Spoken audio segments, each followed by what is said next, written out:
Hi there, Julianne Jones here with another video blog post for you. I want to talk today a little bit about time awareness. I know we talk a lot about time management and how to create a schedule and how to use your time and all that, but I got to tell you, I think one of the biggest issues that I personally face in a completely transparent moment here, and a lot of my clients face, is simply time awareness.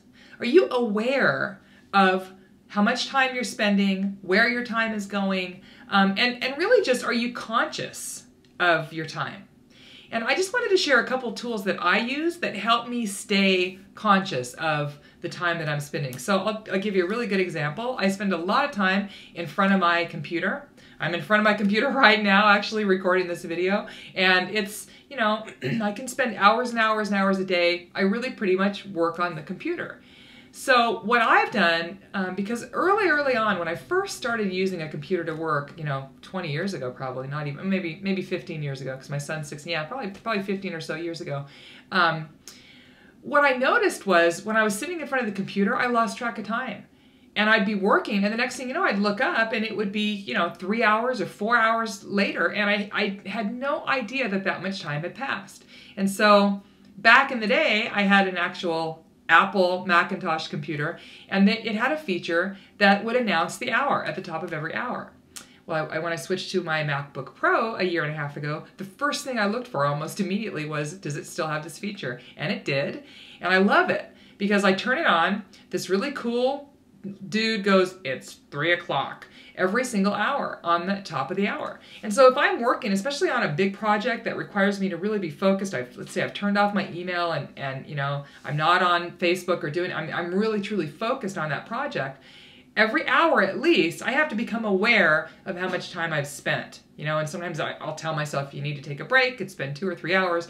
If I don't have that, I find I just get so immersed that I lose track of that. So it's a great tool to have. If you don't have something like that, it can be as simple as putting a clock in your environment that chimes on the hour. I have a grandfather clock. At the moment, it's being a little persnickety and it's not chiming, but I actually inherited it from my parents last year. And I grew up with this clock. It has a lot of great emotional impact for me, but the same type thing. What I noticed was I would pay attention. It chimes every quarter hour. And it just was like this little conscious reminder of how much time had gone by. The other thing that you can do that a lot of my clients do is they use a timer. And they simply say, okay, I'm going to spend an hour making phone calls. They sit down, they set that timer for 60 minutes, and then when the timer goes off, they know they're done. You can do the same thing with social media or anything that has a tendency to pull you in and sort of steal your consciousness around time, because it's not the same thing as stealing your time. I think when we're made conscious of what we're spending our time on and where how much time is going to that, it makes a difference in how we kind of set up our days.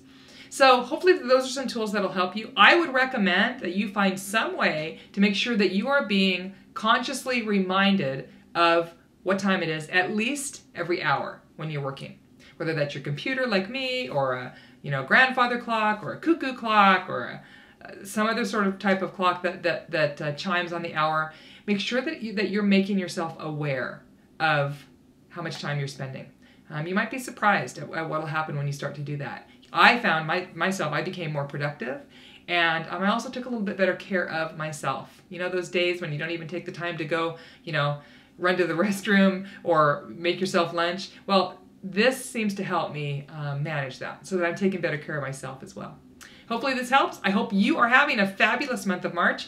At the end of this month, we're heading into Q2, so start thinking about what your plan's going to be, and I will talk with you soon.